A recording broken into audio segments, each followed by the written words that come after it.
Hello and welcome back. If you haven't watched part one yet, go check it out because we started an important conversation about red flags every Christian woman should know. So today we're continuing with the conversation. So please, let's get right into it. Very careful with this one because I think this is one of the most misunderstood conversations amongst Christian women. Yes, and even in Christian relationships. Honestly, I think a lot of women, especially, are being confused about this point. When we hear a man talk about God, we just conclude that he's a Christian. You know, the fact that you entered his car and he has this AC on, and then he's playing Sissy Winers or Messi Chinwo or Shumi Sola, and then you just conclude that, oh my God, he loves God so much. I'm not saying he doesn't love God. I'm not saying that, but they are not always the same thing. They're not always the same thing. A person can know a Christian language. A person can know the Bible verses. A person can have Christian culture.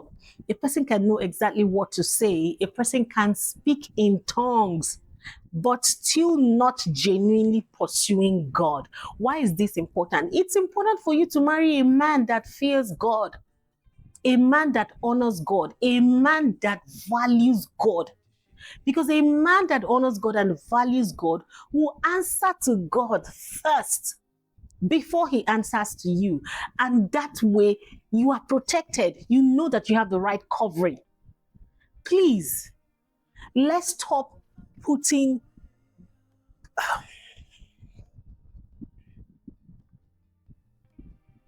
now, I'm not talking about perfection. I'm not asking you to marry a pastor, or I'm not asking you to get a relationship with someone who has been ordained the bishop of the Canterbury or whatever. That's not what I'm saying. But what I'm saying is ensure that whoever that you're in a relationship with, especially if you're a Christian woman, is someone who values God, someone who respects God, someone who honors God. You may ask me, what if he just gave his life to Christ?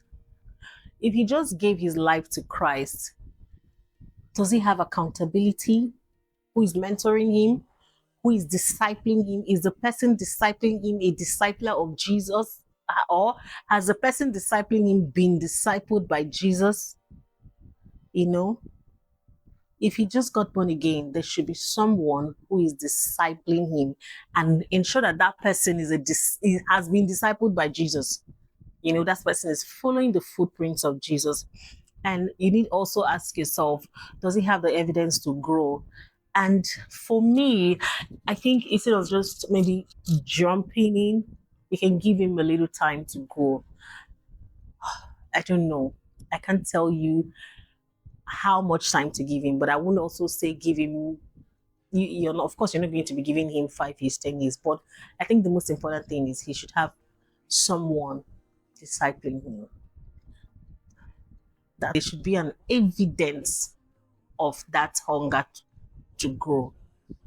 Can he receive correction?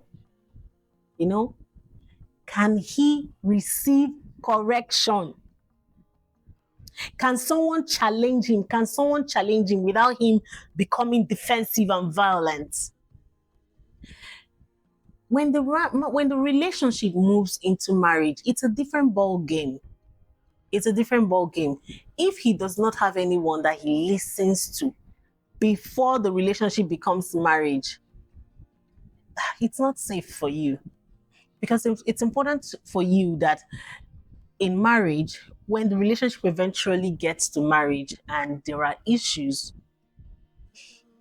it's safe for you that he has someone he can listen to, someone that can challenge him.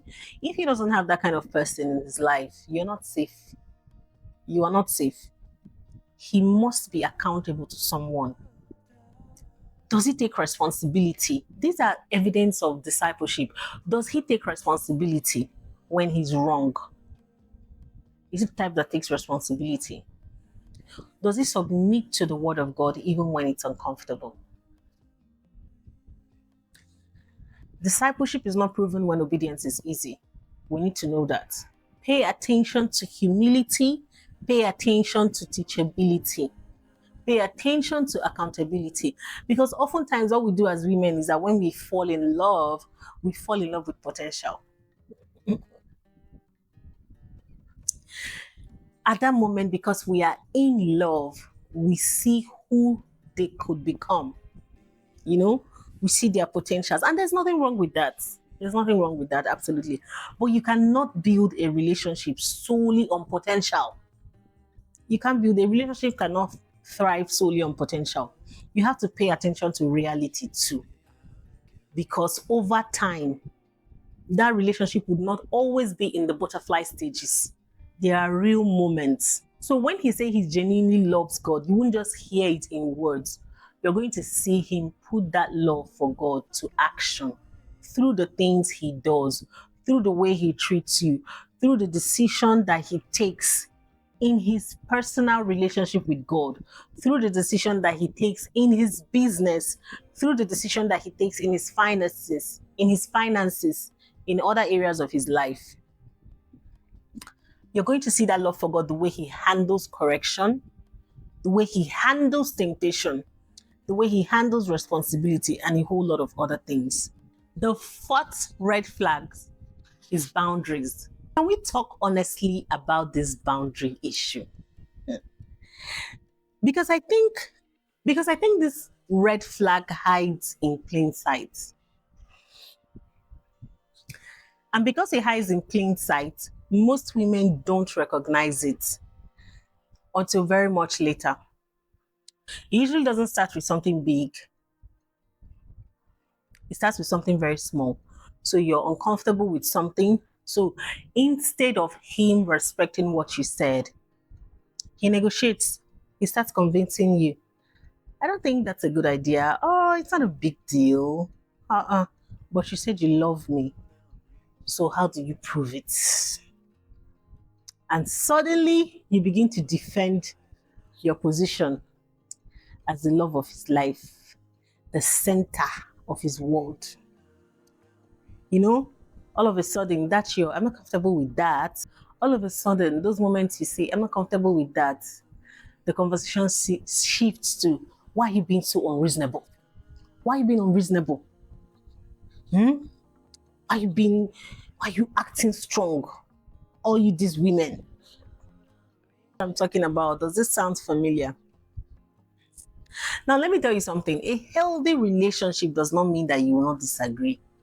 A healthy relationship does not mean that both of you will be in agreement 100% of the time. Disagreements are normal. Please, let's normalize it. Let's stop thinking that, because you're the center of his world and he's the whatever, there will be no disagreement. The important thing is how those disagreements are addressed and handled.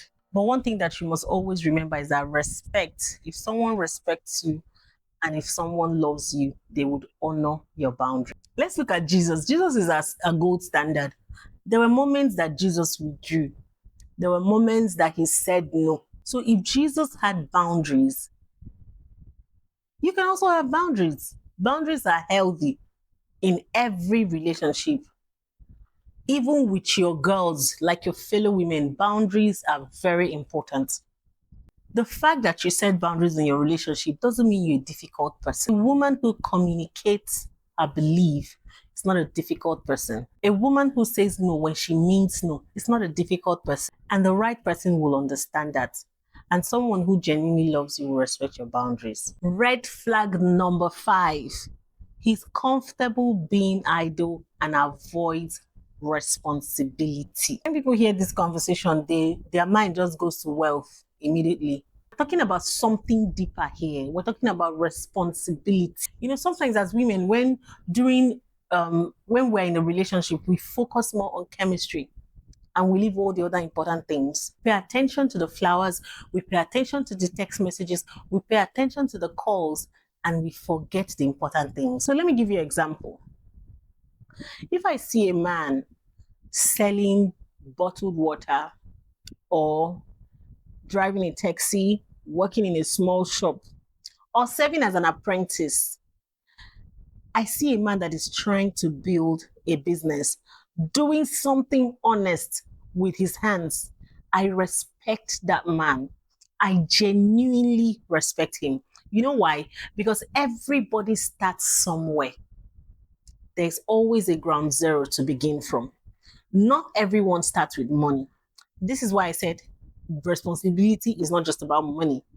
Not everyone starts with great opportunities. Life is different for different people. But when I see someone waking up every day and doing the work that is in front of them, it goes beyond the job itself. I see a responsible man. I see effort.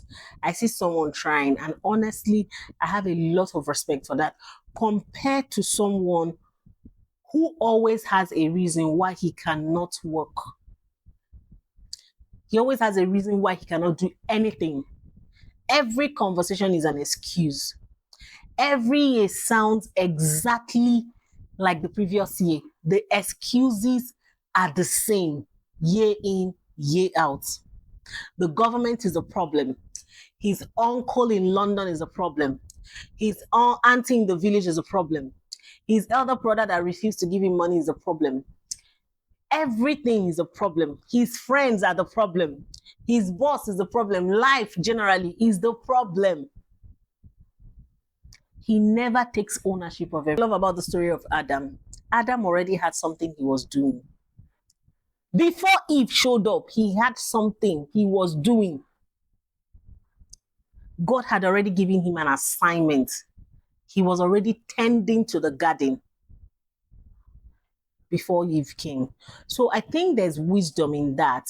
Not because a man has to be rich before he gets married, but because there's something attractive about a person who takes responsibility, a person who shows up, a person who works with their hands,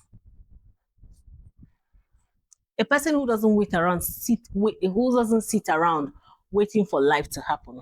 I urge you today, do not ignore the signs that you see. What are those signs that you're seeing now?